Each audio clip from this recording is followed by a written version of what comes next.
จับไว้เด้อตกเตียงเลยถูกแล้วมึงเลยแหละอยู่ลงนะแม่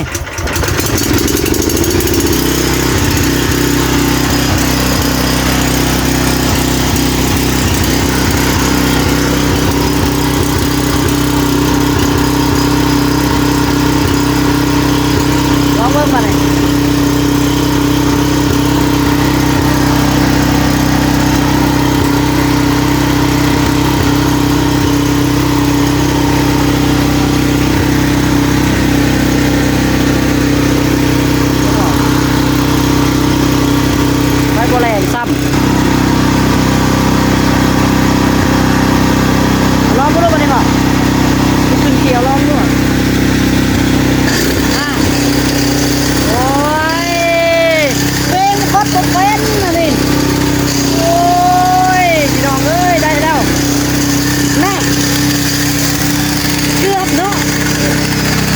ชิโร่ไปลงเลยวันนี้นอกจากวันไทยเจ้าจะไปจับจักเงกระยามันฮ้อนได้ไหมเอามานั่งเฮากับบุเคยได้คือกันเฮากับบุจักคือกันมาเป็นแบบนี้บุจักปั่นไฟสั้นก็บุถามเพิ่นคักแน่แล้วเขาเจ้าจนหัวเฮาถามเฮาบุฮู้เด้ถามเบิดเด้เฮาบุจักเนาะใช่เขาถามครบเบิดลีนนี่ใส่ไปได้ว่าครบกุ้มโมเดิร์นแบบรถจักรบ่เหรอวะบ่เขาว่าขันเจ้าใส่ลายกะบ่ฮอดเดือนอาทิตย์นึงเจ้าได้เปลี่ยนบางที2-3 มื้อเจ้าเปลี่ยนรถขันเจ้าใส่ดุก็ดอกนะวะ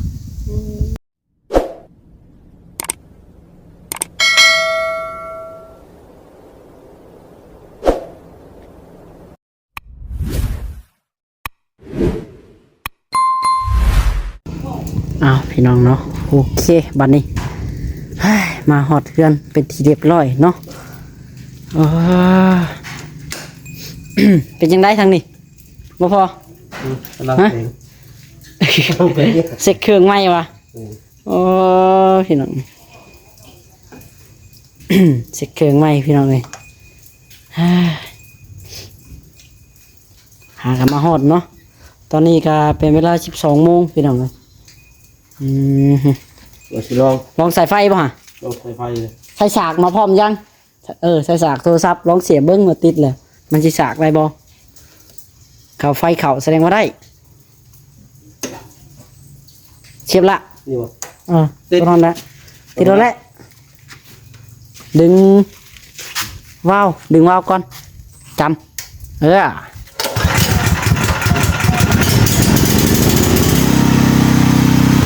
ลองเสียบบนโทรศัพท์บัดลองเสียบผมดูโทรศัพท์เจ้า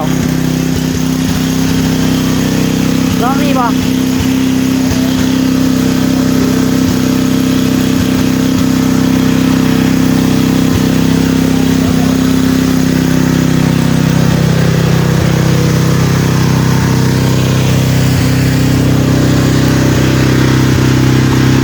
เรามึงเครื่องพี่น้องเลย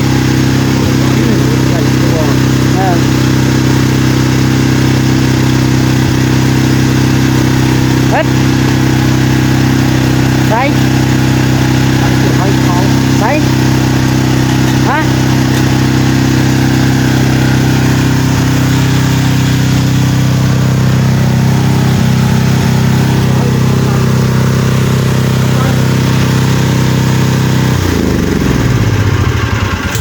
เสื้อไฟบ่เขาจำ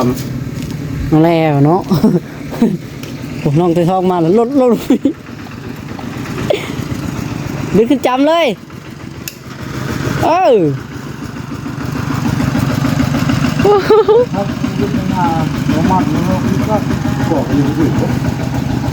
ฮะเฉียบจำเลยบ่เนี่ยเอาไหมสายไฟที่สั่งกับสายไฟพิดถือเกือบไรได้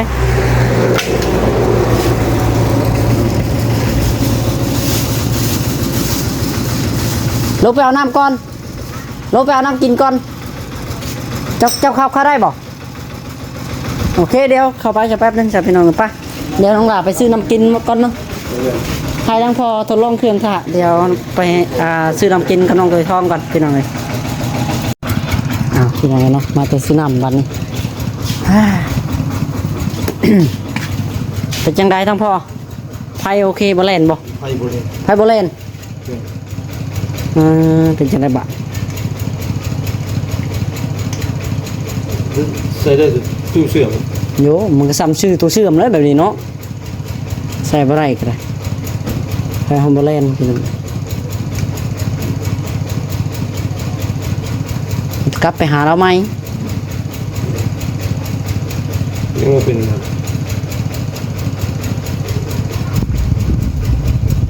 ว้าเนาะ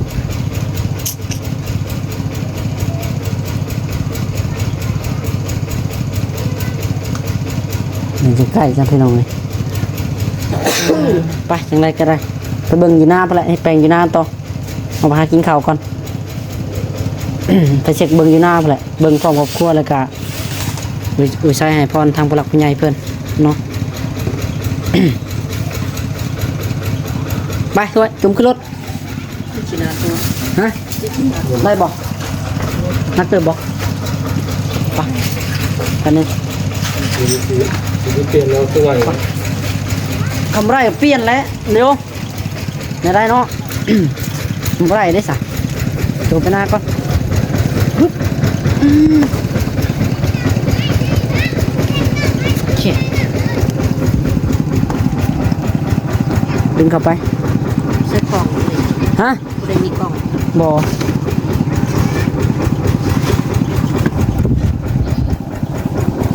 ไฟโบแลนนี่พอวะใช้แก้ใช้รถจักรนั่นแหละพอเนาะกลับไปคุณเนาะใช้ได้ยกรถจักร ใส่จักก็ได้ ทำบ่ได้แล้วก็ตอนแรกกลับไปเราได้พอกลับไปมื้อนี้ได้เฮ็ดให้มาแล้วตัวนี้นะเวียกมื้อนี้นะทำบ่แล้วบ่ได้ ตักเลยลูก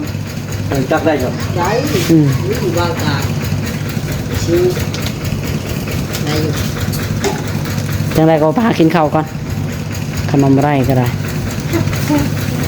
เอาตัวไฟอย่างเดียว ฮะ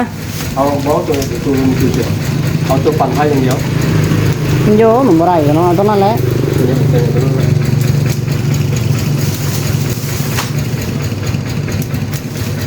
แล้วกลับไปหาเขาไหนสิได้อยู่เหรอ ใครถักกันได้ ไปเจ็ดรถไฟนี่ ขอแป๊บ ไปท่องบ่ จะมีตักเอง อืม ไป ค้างได้สาไว้เพื่อนบ่ เอาไว้นี่ก็ได้มาย่อเข้าไว้อยู่ร้านนี่ก็ได้มาร้านนี้ขึ้นไปมอบให้ตาร้องก่อนเอาลองไปต่อบางก้อนอยู่หน้าผมคำมันได้ก็ได้คำบ่ได้แล้วก็ ต๊อกแป๊กต๊อกแป๊ก ซื้อไหม ต๊อกแป๊ก ออกไปเลยนี่ไปปลุกมันยันมันฝนตกกลางทาง ต๊อก ไปจังเลยก็โอเคพี่น้องเดี๋ยวไปพ่ออยู่หน้ามาเลยเนาะอ้าว เข้าไป เฮ้ยตอนนี้มาฮอดเฮือนเนาะแต่ก็ใส่บ่ได้สมบูรณ์พี่น้องจักก็ได้จักบ่ได้เนาะ เดี๋ยว โอ้ยสิได้กลับไปอีกแหละ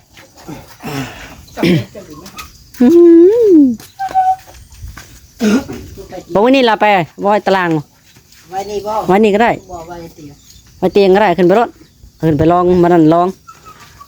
เอ้ามันมีเครื่องใหญ่อยู่แต่อีพ่อว่าอันตัวนี้มันมีตัวเสื่อมครับ ซ้ำเดียวก็ซื้อตัวเสื่อมเลยเนาะบ่ใส่ไฟบ่ได้ก็ได้เสียบไฟบ่ไฟบ่แล่นนะวะได้กินแล้วล่ะบ่แปะ ตาละไป เพราะว่าซื้อซีนมาได้พี่น้องมาซอยจุ ไม่เอ๊ะ มาใส่จุ เปิดอยู่แล้ววะ มีนี่เสียบตัวนี้อีพ่อว่าไฟบ่แล่นบนนี้ เปิดแล้วมีชีวิตเปิดไปแล้วแม่ไม่ใช่เปิดสิแล้วก็แปะ บ่ติดจักมันก็ตึมมันก็มีเบิดละนี่ลืม ลืม เปิดอะไร ลืมน้ำเที่ยงอ่ะแปะ กินข้าวบ่ได้ยังมื้อซื้อซื้อซอยจุมาจุได้พี่น้องไอ้ตอนเที่ยงเนาะโอ้จะว่าสิได้กลับไปซิโนอีกรอบหนึง กลับนี่บ่ มื้อนี้แหละ แม่มันจริง มันโดนเดมันอ้าวจักได้บ่พอแห้งนี่แหละยาดอกเขามีคลิปหลักฐานครบเบิดบ่ย่านดอกไปตอนไหนก็ได้ สายไฟก็ได้ เสียบตัวเสื่อมได้ตัวนี้นี่พอว่าเสียบไฟบ่แล่นนี่พอว่ากินข้าวอิ่มก่อนกินข้าวอิ่มแล้วเฮ็ดใหม่ลองเช็คเบิ่งใหม่แล้วมันมีบนเฮ็ด ดใหม่ เบิ่งแล้ว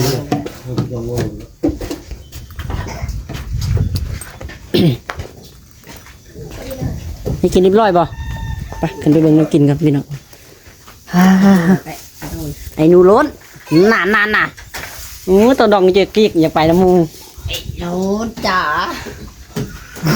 ไม่ยั้งอ่ะนะ ให้ชิดูเอาคนเด้ ซอยจูเอาแปะพี่น้องเอ้ยมื้อนี้ลาบก้อยซอยเซ่ซอยจูเอาแปะอยากจูก็จูซื้อมาเลย ชินแดนอังตัง โคตรเจ้าเว้ย เอาจ้าพี่น้องโอเคบัดนี้เดียวขออนุญาตหากินข้าวกินน้ำก่อนยังถ่ายต่อเนาะพี่น้องเนาะหลังจากกินข้าวกินน้ำอิ่มบัดนี้ใส่ถ้วยทองถ้วยลงมาพี่แน่ลงมาเบิ่งจักนำกันก่อนให้มันเลยเวียกตัวนี้ก่อนนี่ ยามมีปัญหาไปเลยนะที่ทางออกนะไฟ มันได้ยังวะ จากปั่นไฟให้ปั่นปิ่นเยอะเลย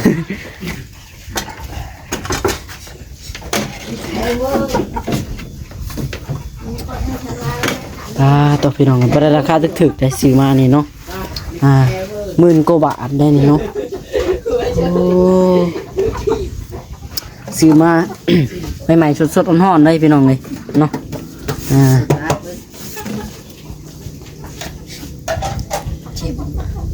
มันเหลือเล็กมันถึงมันหมดแล้ว ลองเสียบมันมันเป็นมาได้ ยันมันโหดตัวนี้ตัวไรตัวบาดไปเอาเดี๋ยว มันต้องใส่ไฟ3 สายเนาะ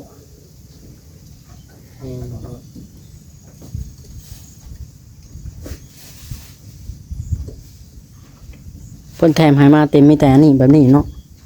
เพิ่นเอาปอนลวดอันสายไฟเข้าแล้วก็หันน็อตจะแม่นเสียบเขาได้เพิ่นบอกมานะ นี่คำว่า ให้ได้เสียบตัวดอกไผ่ตัวนั้นดอกไผ่ บ่สิลองเครื่องนี่แหละนี่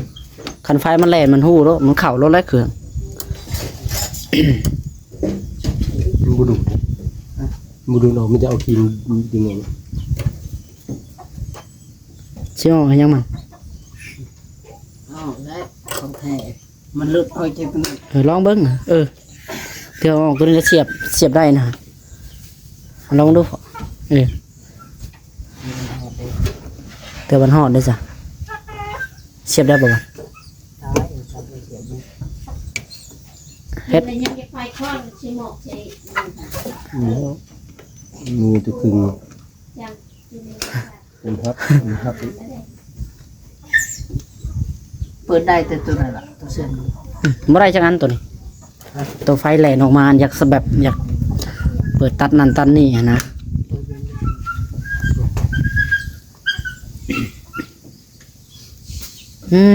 พี่น้องเนาะ ตอนนี้ก็เป็นเวลาเนาะ1:30แล้ว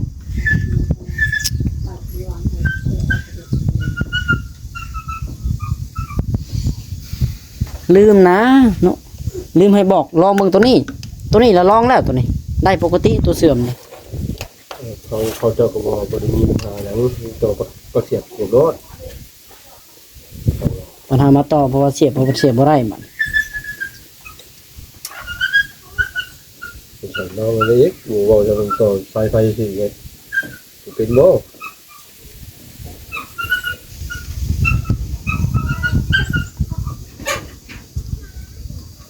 เบื่อเป็นเปี้ยนบ่ได้เลยเสียบมันบ่อยู่มันแข็ง สิแล้พี่น้องเนาะคนบ่เคยได้ชื่อมาก็ใช้บ่ได้บาท เดี๋ยวกลับไปเปลี่ยนอีกพี่น้องเอ้ย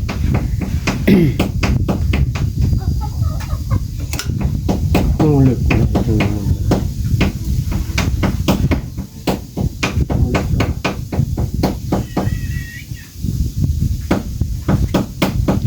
พอแห้ ต่อง ไป อยู่ เขาก็จะแปลงตัวนี้ เขาแปลงแต่เท่าแรกตัวเขาแปลงตัวนี้แล้ว เป็นตัวนี้ ขันไป เดี๋ยวสายไฟบริโตไว้จักนิดไหน จังหวะ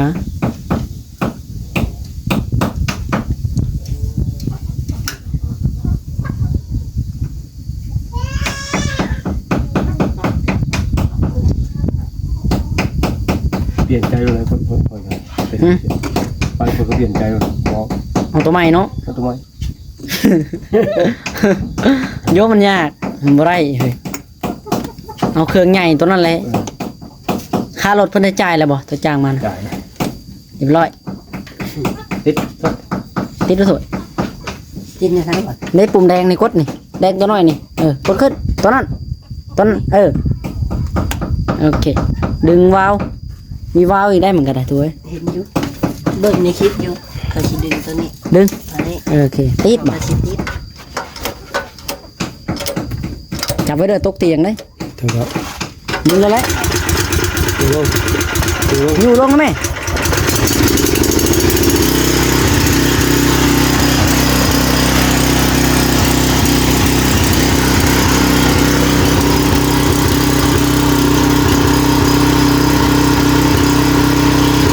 ลองเบิ่งมาเลย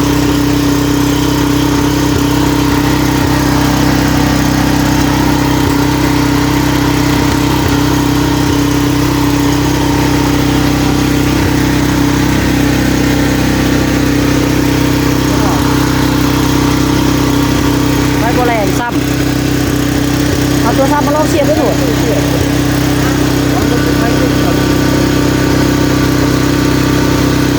ดึงอ่ะนี่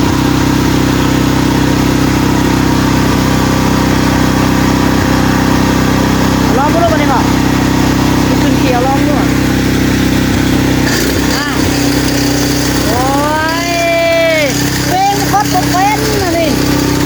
โอ้ยพี่น้องเอ้ยได้แล้วแม่เกือบเนาะเกือบก่อนสิเนาะพี่น้องเอ้ย ว้าวว้าวด้วย แน่ขันว่าแล้วนะว่ามันกินแดงบ่น้องหลาลองกดมันกินรถปั๊บได้ล้นว่าเอาไม้แล้วด้วยเอาไม้มาลองดูฮะดึงมานอกแล้วพ่อพ่อดึงมานอกไปมันจังได้กินลองตัดมึงเอาไม้มาตัดดูฮะไม้ตัวไหนก็ได้นี่ไม้เถอะเอาลองเลยใส่แล้ว มันลองมัน เอาลองซื้อ มันคิดเลยไว้ดอก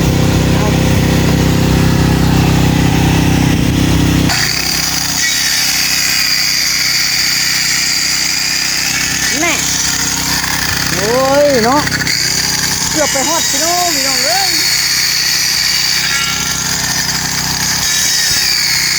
นอนในห้อง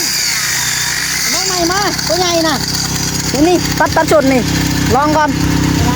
ตัวใหญ่รถนะพ่อตัวนี้เลยเกียนหน่อยหนึ่งนะพ่อลองรถต้องลองได้ไหมรุ่นนี้ได้แบบเฮาเห็ดเทือนเห็ดหยังกะรุ่นนี้ได้จังใส่ได้เอาเฮ็ด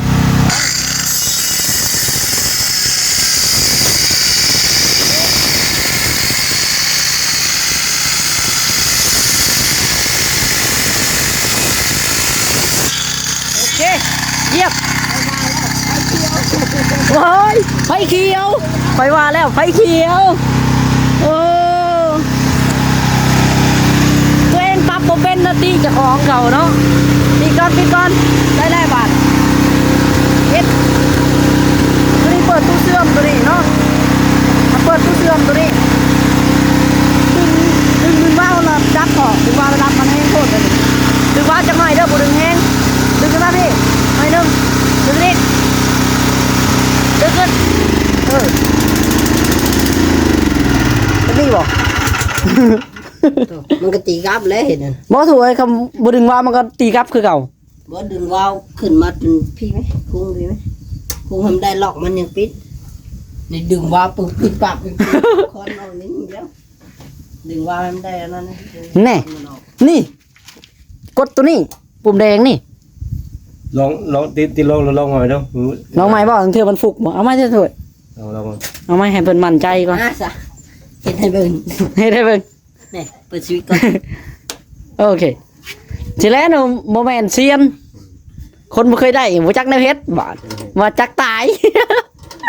จักบ่ใหม่ๆมาทหารหัวจักตายชากเป็นก็ได้หู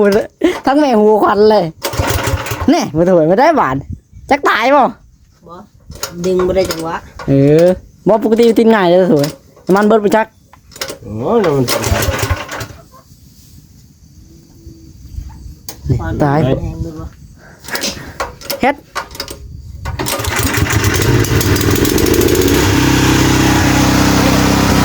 เฮ้ยจะเป็นระฆังไฟตัวนี้เอามาดูก่อนได้ละโอเคเอา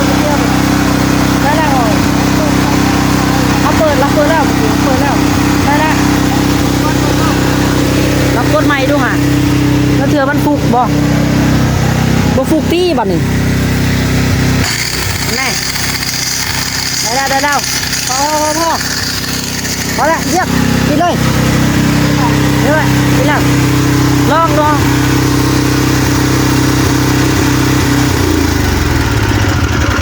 แบบนี้จังได้ นี่ดึงคอยดึงลงปิดโลด ทดลองเลยจ้ะเซนเพราะว่าทดลองเลยเนาะ ดึง จะมาบ่จักแล้วเนาะเหรอ เคยจำมันสิดับนึงคอยมาปิดผีก็ได้ดึงว่าคง จักมันไม่ใช่ได้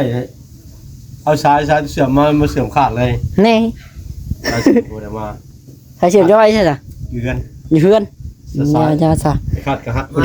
ปานนั้นว่ามาเปิดติดหรือใส่โลด เนาะโอ้ ต้องมีวิธีกด บ่มันขึ้นขีดแดงกินนะพ่อเนาะมันบ่ขึ้นเขียว แล้วตัวเองลองกดตัวนี้หน่อยนี่กดตัวนี้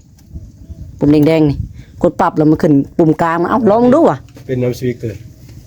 ฮะ เป็นน้ำสวิกตัวนี้ ตัวนั้นบ่ สวิกตัวนี้เอา มีพวกกดไปกด เอาเปิดตัวนี้เลยมันใส่ตู้เสื่อมเปิดตัวนี้ใส่ไฟ มีส่งระบบปั๊บ ส่งระบบ ไปปิดบ้าน ใส่ไฟใส่ตัวนี้ ดีละบ่ได้ลงสิโล ได้บัด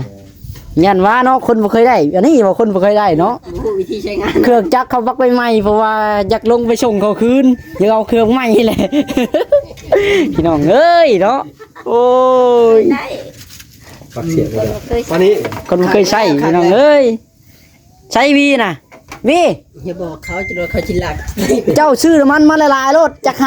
50,000 หรือว่าประมาณ4 ลิตร 5 ลิตรเอาไว้ในเทียงนี่ข้าอยากฉากแบตโทรศัพท์ ฮะ ใส่ไฮกระไรเยอะ ใช่ไหน โยแนมมาเลยโย โยแนวใดจะไม่เอ้ย อีเมลลักไลเลยบึ้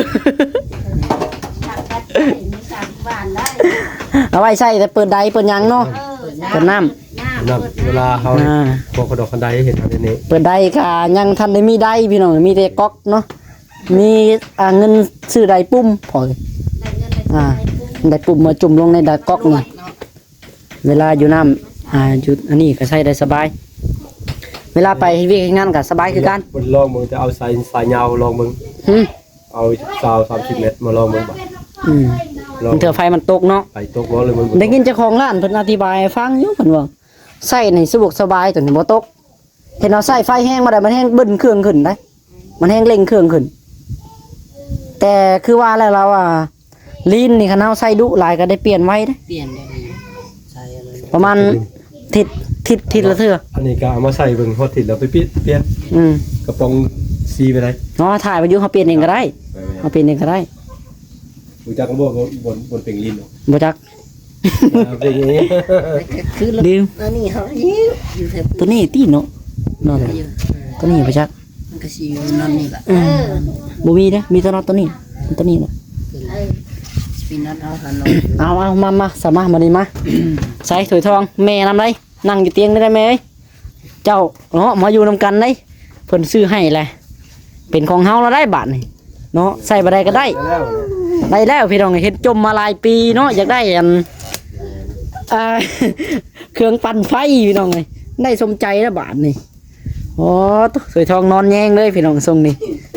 สายเสื่อมบอกสื่อก็ยาวเลย สายเสื่อมก็2 เมตรโอ้4 เมตรเนาะ 4 เมตร 4 เมตร เต็มระบบเชื่อมนี่ได้บาท ฮะ จะเป็นที่หิวตู้เสื่อมไปอีก วันช่วงก็ยังบ่เป็นบ่ได้ เอ้าถวยตัวนี้มันใหม่แห้งนะถวยแล้วเอาไฟมันแห้งเลย ไม่ ทูบ กลัวได้ ใหม่กลัวนะใหม่ทูบนะ ของเฮายัง มันใหม่เปื่อยคักเลยตู้เสื่อมเฮานะมันสิบ่ ใส่ทูบใหญ่ก็ได้ ใส่ทูบดอกบักใหญ่ๆนะเขาเสื่อมให้เบิ่งค่ะอยู่หั่นนะ พวกเขาเสียดเลย เด้บ่เสียบอันตู้เสื่อม ตู้เสื่อมเขาผัดใส่ทูบใหญ่บ่ยังใหม่ได้ คือว่าใส่คุ้มค่าอยู่ได้ถวย บ่เปื่อย ถ้าว่าเอาซื้อตัวใหญ่นะบัดคือเพิ่นว่าอะไรมันบ่มีตัวนี้บ่มีตัวนี้ได้มันมีแต่ใส่ไฟอย่างเดียวตัวน่ะ ใส่ไฟ มาฟอ ตัวนี้ถือว่าคุ้มอยู่ ตัวนี้มันมีตู้เสื่อมแล้วก็ใส่หยังก็ได้เบิดตัวนี้ คืออุกวยมันไผบ่ออกคือจะเปลี่ยนใหม่แหละคือจะเอาตัวน้องหลาว่าตัวนักอันนั้นแหละ ตัวนักเลยเนาะ ย่อว่านักเลยจัง นักแล้วตัวนั้นถวยใหญ่กว่านี้ถวย ใหญ่นัก ใหญ่ยาวเลยปุ้ยประมาณเม็ดนะพอเนาะ ไฟอย่างเดียว แต่ว่าใส่รถจักรบ่ได้แล้ว บ่ได้รถจักร ตัวนี้ยังว่าใช้ดีบ่าได้ได้ใช้รถจักรเขาได้ชื่อเด้ ได้แล้ว ได้ วางสำจักร หักใส่ได้อันนี้เพิ่นว่าใส่ไฟน่ะบ่ตกตัวนี้แห้ง ตัด หักแห้งก็เครื่องใหญ่ตัวนั้นอีกเพิ่นว่า ตัดไม้ลงเบิ่งนึงนี่ก็บ่ตก บ่ตกเนาะ มันแห้งเร่งขึ้นนะติ บ่เล่งก็คือบ่เล่งบ่ได้ บ่เลย ตู้เสื่อมนั่นเล่งแห้งถวยตู้เสื่อม อีพอตัดคือเจ้าอยู่คนได้ยินเยอะตัวนี้ลื่นขึ้นลื่นขึ้น ตู้เสื่อมแห้งๆกว่านี้เนาะพ่อเบิ่งขับเบิดตลาดเซโน ใช่ ฮ้อนบ่ฮ้อนบ่จั จั ก นอยู่มันนี่ ฮ้อนอยู่ ไปอุ่นนะ ฮ้อนอยู่ธรรมดาเลย ปรับลังตีลงอีบ่ ทอง จักบ่มีถวยถามเพิ่นแล้วถามเพิ่นเบิดแล้วเนาะพ่อ แม่ เรื่องกำลังต่อกำลังตีนี่ นี่ สิว่าเครื่องน้อยเครื่องใหญ่ก็อย่าเพิ่นว่าเสียงดังแบบนี้เบิดจักปั่นไฟแม่ คือรถจักรปั๊บลง บ่ได้บ่ได้อันนี้ถามอยู่นี่มันบ่ได้คือจักดูดน้ำเนาะว่ะปรับลงได้ ด้วยโกบงพุ่น ว่าหยัง ว่าทาจะดูน้ อันนี้นะ ำเอาตัวเขียวเอา เฮาเฮ็ด มันดัง เฮ็ดล่างเฮ็ดหยังใส่พ่อยเฮ็ดล่างเฮ็ดห้างมันนั่นนะ งานนะไว้พวก เฮ็ดแบบโต๊ะน้อยๆนั่นเลยเฮ็ดตอกข้างในแล้วมุงเวลาจะไปใส่เฮาหามเอาโลดหาบนล่างอันนั้นน่ะมุงแบบบ่ให้ฝนตกให้แบบกระตูบน้อยนะให้มันน่ะเอามาซะมานั่งนำกันก่อนทางครอบครัวเฮานี่ทางแม่แล้วก็พ่อน้องตุ้ยทองนำมาขอมุกขอบใจทางเพิ่นก่อนอุ้ยใช้ให้พรให้เพิ่นก่อนเนาะพี่น้องเอ้ยเพื่อสิได้จมมาจักปีละจังสิได้นี่ หลายปีเติบ ฮะ หลายปีเติบ หลายปีเติบบ่4 ปี 5 ปีเนาะ แต่เฮือนนงทงแล้ว หากันมาพ่อเนาะ ว่าขี้เกียจบ่มีไผได้ตัวตอนนี้เฮือนนงทง จักแม่นจักปีเนาะตั้งแต่เฮือนในทุ่งพี่น้องเอ้ยเคยท้องก็จนใหญ่เป็นบ่าวแล้วตอนนี้ก็ได้จักสำไรเนาะทางพุ่นก็จนได้เมียได้ลูกเลยทำกระทงมึงก็ได้โอ้ยพี่ลึกจักแม่นจักปีตัวทองเอ้ย ไปนี่อะไร ฮะทงน่ะได้ลูกแล้วได้ไหมเอ้ย อ่ะได้แล้ว เอ้ย ได้คือโดน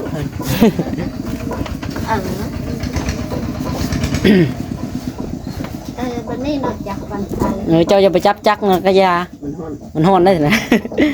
เอามานั่งเฮาก็บ่เคยได้คือกันเฮาก็บ่จักคือกันมาเป็นแบบนี้บ่จักปั่นไฟ คนทิ้งไทยเนาะ สั่นก็บ่ถามเพิ่นคักแน่แหละเขาเจ้าจนหัวเฮาถามเฮาบ่ฮู้เด้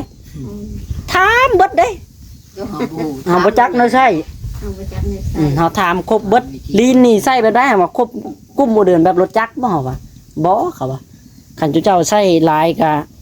บ่ฮอดเดือนอาทิตย์หนึงเจ้าได้เปลี่ยนบางที 2-3 มื้อเจ้าเปลี่ยนรถคันเจ้าใส่ดุก็ดอกนะว่าลีนมันอยู่นำลีนนะเพิ่นว่าคันลีนเฮาคุมบ่ได้เครื่องเฮาสิเพไว้ล่ะว่าเราบอกเฮาถามเบิดอีพอไปอันคุมไปอันนั้นนะ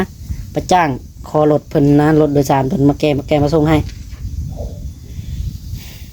แกส่งเพิ่นเท่าไหร่ให้เพิ่นให้เท่าไหร่ 70 70,000เนาะ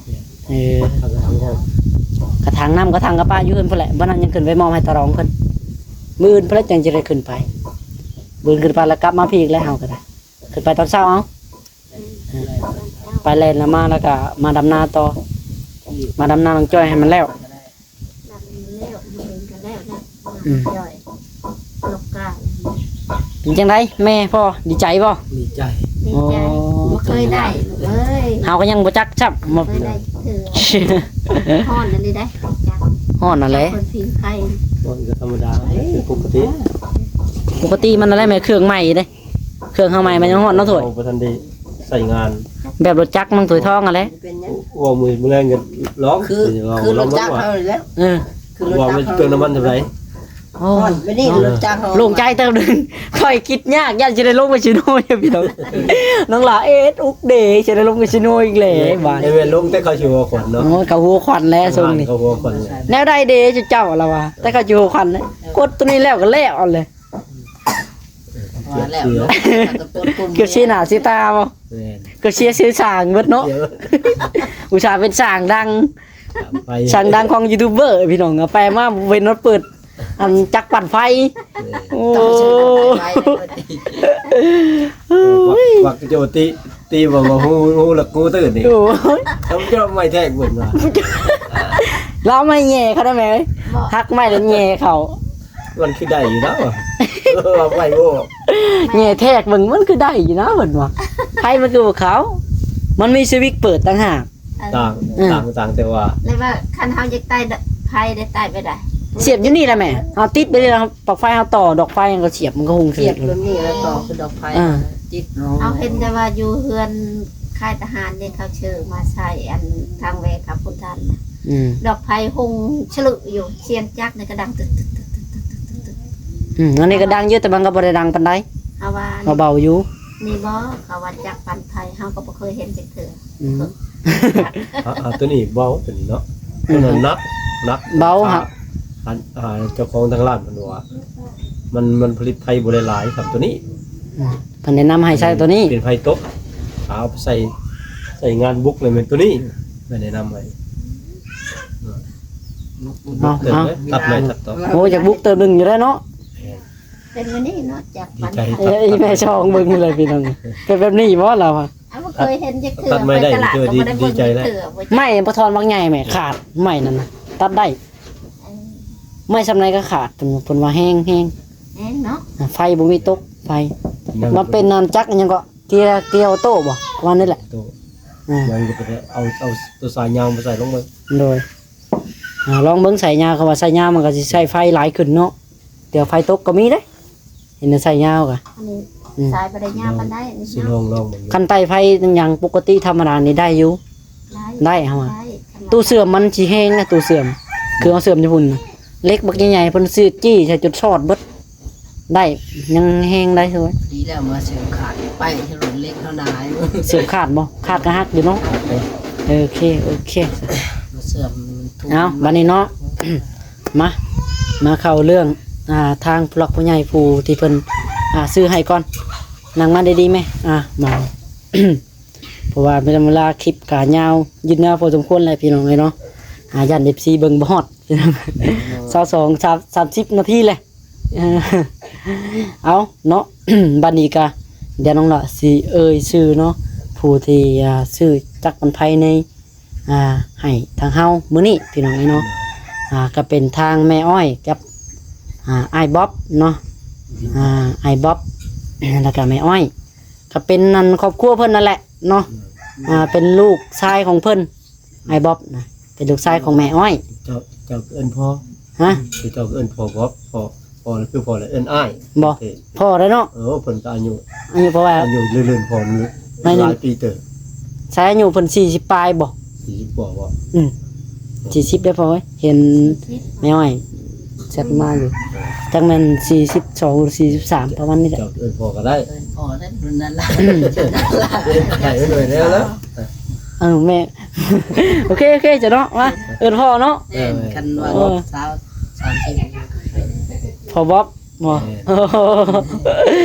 มาจักกับเอิ้นไปมาพี่น้องเอ้ยเพราะว่าได้ยิน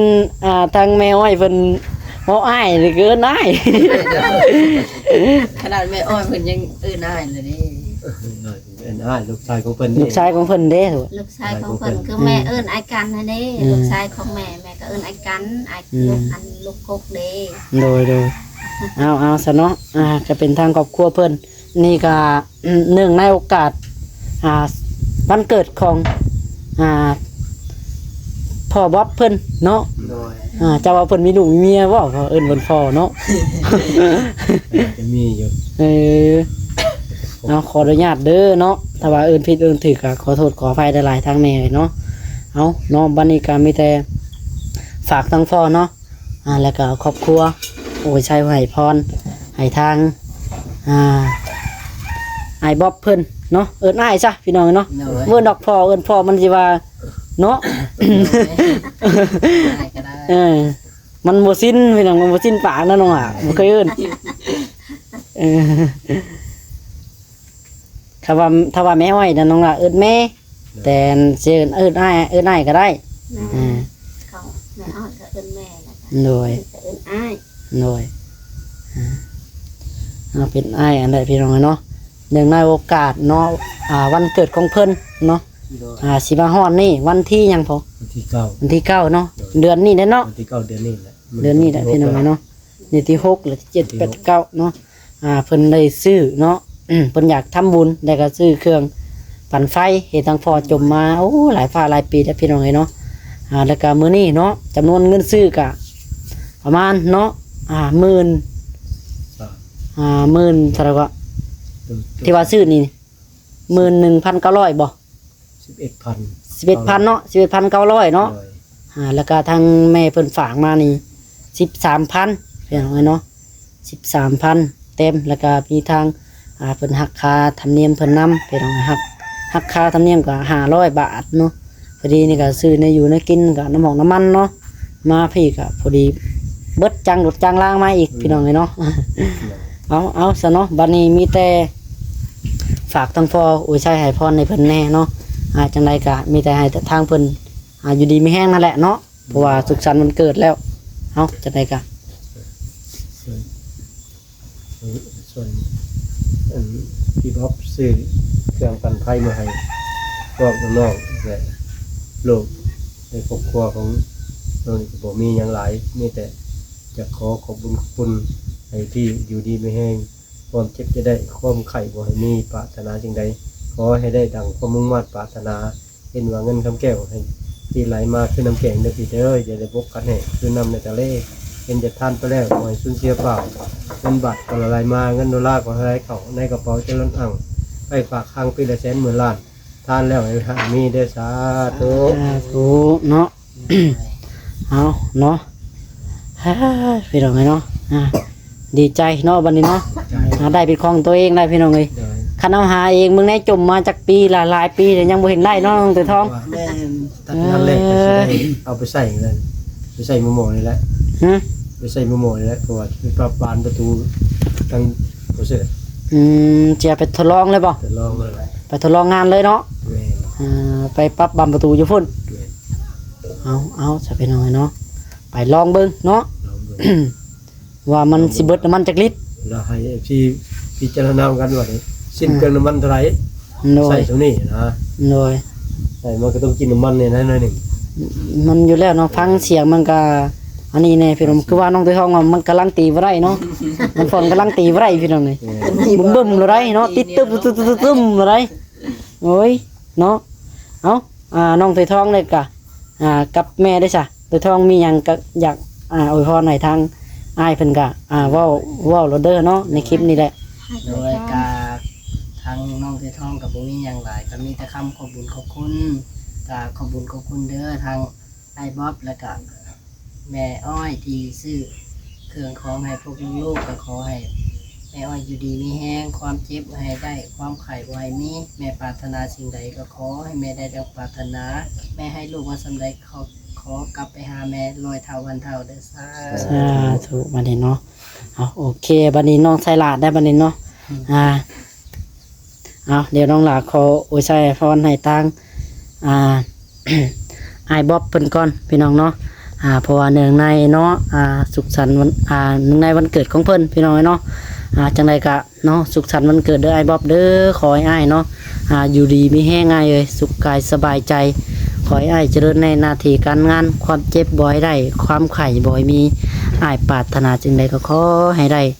ดังสมใจปรารถนาเด้ออ้ายเด้อสาธุพี่น้องเนาะแล้วก็ขอบใจทางแม่อ้อยนำเด้อเนาะที่เบิ่งแย่งลูกๆตลอดมาก็ขอให้แม่อยู่ดีมีแห้งไหมเอ่ยเนาะจังใดก็มีแต่คำอยู่ดีมีแห้งนั่นแหละเนาะจังใดก็ขอให้แม่อยู่ดีมีแห้งไหมเอ้ยความเจ็บบ่ให้ได้ความไข้บ่ให้มี ปรารถนาสิ่งใดก็ขอให้แม่ได้สมพรปรารถนาแม่เอ่ยสาธุเนาะไปวันนี้เนาะ โอเคพี่น้องเรื่องเลยเวลามันก็ยาวพอสมควรเลยเนาะ จังไรก็อยู่ดีมีแห้งเบิดสุขุสุขคนพี่น้องเพราะว่าคลิปนี้ก็ยาวเติบเนาะ